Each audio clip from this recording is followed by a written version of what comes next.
Welcome to my classroom, everyone.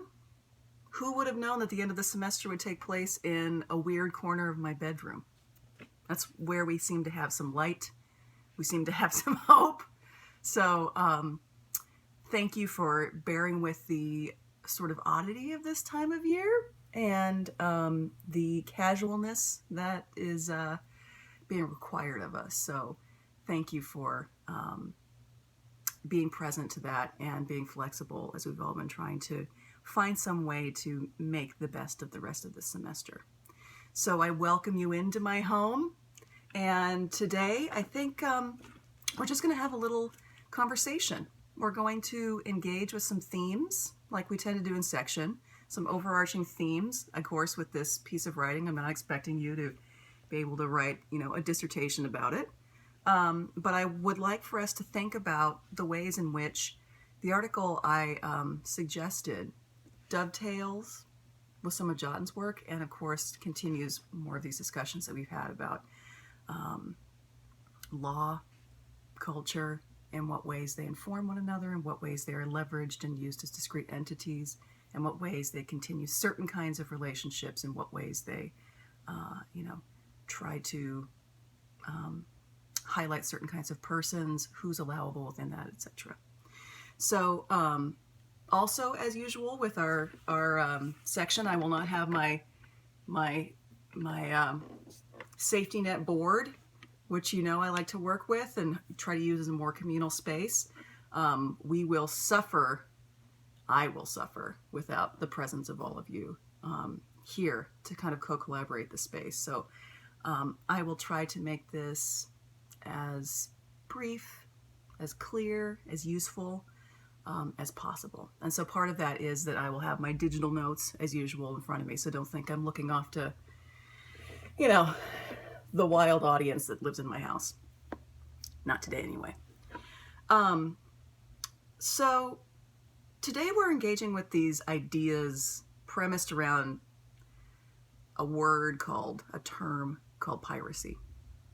And of course, in Professor Dua's work, we're seeing this happening in maritime spaces.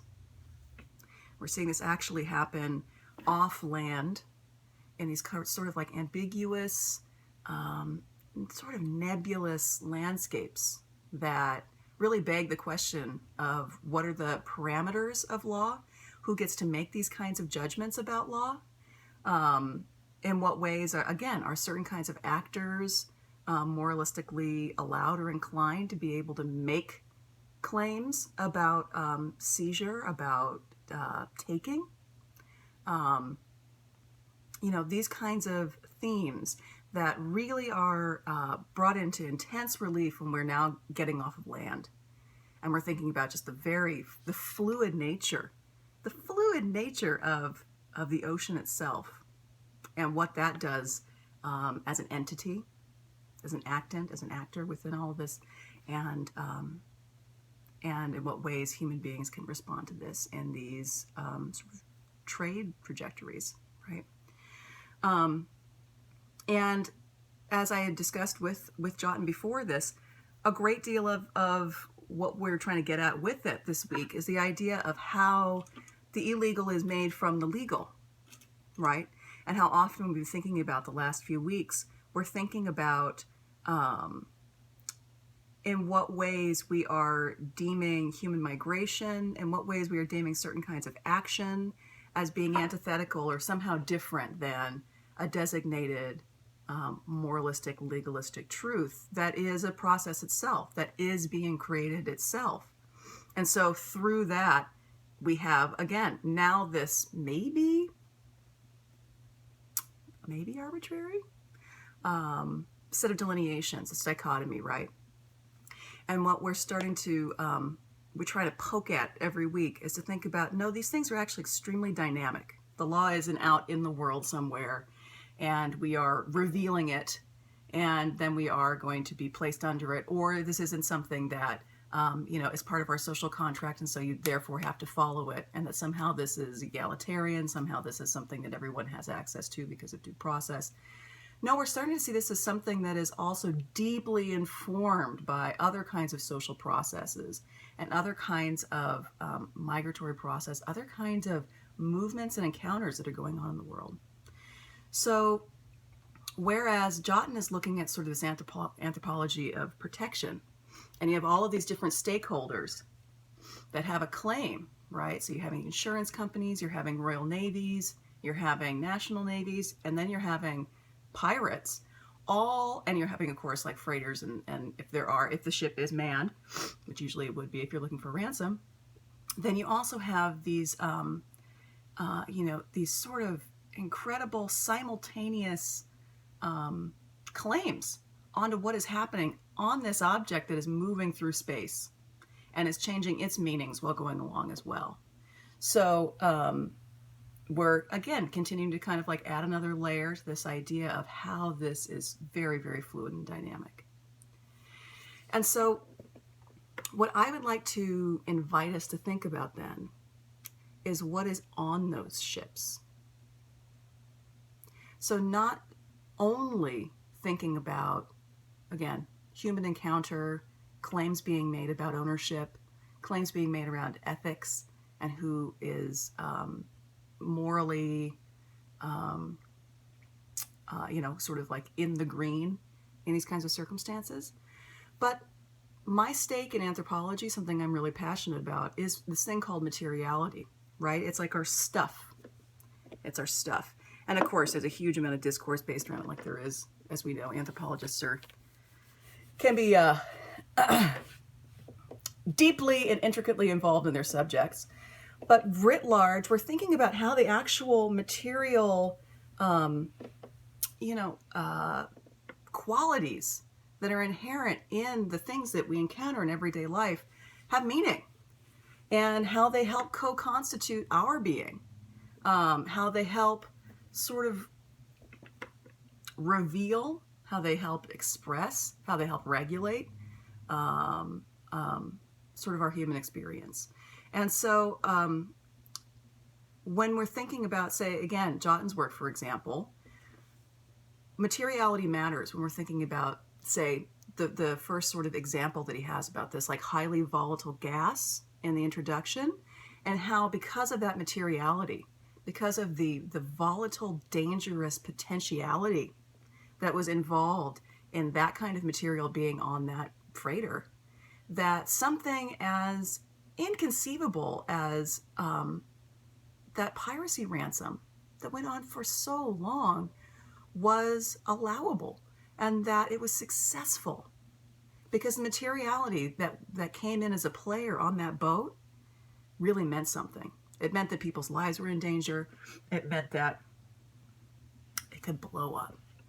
So we have materiality in that way when we're thinking about sort of like the sumptuous qualities of a thing and how that affects us. But what I really am interested in, and in particular with Nina Sylvanas' work, we're also thinking about materiality as something that reflects a whole host of other kinds of things in human life. And so certainly when we're thinking about some materiality as it pertains to something as central as clothing, as cloth, I mean materiality in like a very literal sense this way, we are theoretically all engaging. In the United States, we are all engaging with cloth because it is literally illegal to not wear clothes, right? So this is a very central way for us to kind of sort of start piercing how we then project different kinds of value judgments, different kinds of readings of identity, different kinds of interpretations of representation, different kinds of commodity forms, different sort of like arousals of desire. All kinds of stuff can reside in cloth as an object, but also as a process. And so when you're thinking of it as an actor, you're thinking of it as a really important sort of constituent in the movement across oceans, and in this incredible industry of moving goods around the world. We have this really lovely opportunity to start thinking about what our t-shirts might mean, and what our cloth might mean. So that's where I'd like for us to kind of start thinking about this in our daily lives, is in what ways do these project and allow certain kinds of formulations of law and certain kinds of value judgments, evaluations about different kinds of people. So I'll be a little brief on this. I just wanted to get an idea of what Nina Sylvanas is partially talking about when we're discussing materiality. So as I've mentioned before in section for a number of you, I work with a sort of colonial, post-colonial interpretation of a fabric that was part of trade routes between southern France and South Asia, and it's called Les Indiennes. This is kind of what it looks like, right? This is like a piece of it. It's kind of like a calico, sort of flurfy. Traditionally, it has a lot of paisleys. It looks like something from South Asia. The different ways that we then interpret history and who gets to absorb those interpretations and who gets to take claim over these types of things. So when we're thinking about lawmaking in fabric, not only do we have identity and these other kinds of interesting cultural ways to think about it, we also have some really intense interventions that have to do with things like textile patents.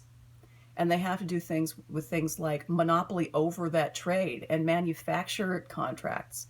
And we have to think about what that means when you're going from certain kinds of, say, cultural groups, or you think about certain kinds of ways of interacting with cloth that then are challenged by this legal apparatus making a decision about ownership. So you see that a lot in like things like intellectual property law when it comes to things like indigenous dances or things like that. There's a lot going on in the fashion industry over like appropriation of folk aesthetics. That's a really important thing to think about. Thinking about like Urban Outfitters, trying to sell t-shirts with Plains Indian headdresses on them and being sued, those kinds of things. So there's a lot to say about the power of things like a patent and a brand that come out of this. And Nina Sylvanas is getting at some of that with her exploration of the Nana Bens in Togo and the kinds of both quite real and also imagined sort of trajectory relationships between Europe and West Africa in this case, and how that gets challenged. So she's talking about a cloth that it has so many different names all over Africa, all over different areas of the world actually. But often in the discourse, it's called African Dutch resist cloth. And it can look something like this. This is a really well-known traditional type. I think it's called bird in the cage is this type. I could be wrong. All of these have different kinds of meanings that change over time as well and are being branded. And so it's embedded in this, and she mentioned this a little bit in the article, but I'll give you a bit more of a taste, because I think this is really interesting to think about the way that we form identities too, how we might form identities. So this cloth is embedded in essentially a colonial project, right? So through Dutch colonial settlement in at least 400 years ago, and in this case with Indonesia a little bit later, the sort of like colonial occupation in Indonesia created a whole host of really complex relationships in regard to materiality, in regard to control over markets, in regard to, again, kind of doing like colonial work in place from afar, and then these interesting like interventions about trying to commodify culture within these areas. So in Indonesia, there's a kind of process of cloth that's called batik. And batik is produced through hand drawing with this really fine tool, melted wax onto the fabric. And this is an incredibly sophisticated, just highly developed process that is not only passed down, but takes hours and hours and hours of training to get skill. And then, of course, artisans all have their own kind of trademark and style that are embedded in this. And not only that, but often batik was the process of making batik, and then how these fabrics were used, is ceremonial and ritualized, excuse me, sort of ways of life. So this fabric was not only just about like, cover up your body or use it in your bedroom somehow. It has this whole other dimension, all of these other dimensions about what that fabric is doing and what the process of making that fabric does, right? If you want to think about it possibly as a prayer or thinking of it as imbuing something with power. So it's this extreme, excruciatingly long process to make these batik fabrics, because what you're doing is you're drawing on the wax, and then when you dye it, the areas that have the wax can't be impregnated by the dye, so they resist it. That's where the resist part comes from. Then that is melted out and then redrawn, and then a new color is dyed over. So the parts before that were, white or undyed now can take on the color of the next. And this is layer upon layer upon layer of drawing, melting, dyeing, this whole thing. And so when, Dutch colonial power came into this area, there was a move to try to make a more sort of process efficient version of this fabric that was using like roller printing or using like stamps that were dipped in wax, put on, and then, dyed in a sort of similar process. But it was being mechanized. The labor, the whole, intent of the labor is being totally liquidated. And so they tried to create this fabric as a more efficient version of Indonesian, material tastes. And so when they then brought it back to the Indonesian market to essentially try to sell it back to them, because they had also been putting a whole series of sanctions on Indonesian artisans being able to make their own cloth, Indonesian communities had no interest, because the Dutch had entirely missed, not only just like aesthetic points in regard to like how the wax cracked and how that was pleasing in certain kinds of ways and how much of that was allowable, but also, the marks of hand that show that this was hand drawn, not just stamped on, right? And whole other dye technologies, all of this stuff, they were just completely off. There was no legibility about why this new version of this cloth would be desirable when we are, first of all, masters in this craft, and secondly, need to have this process in order to make this meaningful fabric to us. So through a whole very complex host of, networking with other colonial powers, other kinds of like settler communities, and trying to essentially shop around this fabric, this endeavor that they had, it found an audience in West Africa. And again, this isn't even Cliff's Notes. This is just like barely skimming the surface, but I want us to have an idea of what's going on with this. And so a relationship between various areas of Africa, but in particular West Africa, there began to be trade relationships between these two communities. And so over the next kind of several hundred years, this exchange, and I don't want us to think about that this is necessarily, like this, a happy equal exchange, but there is this, there is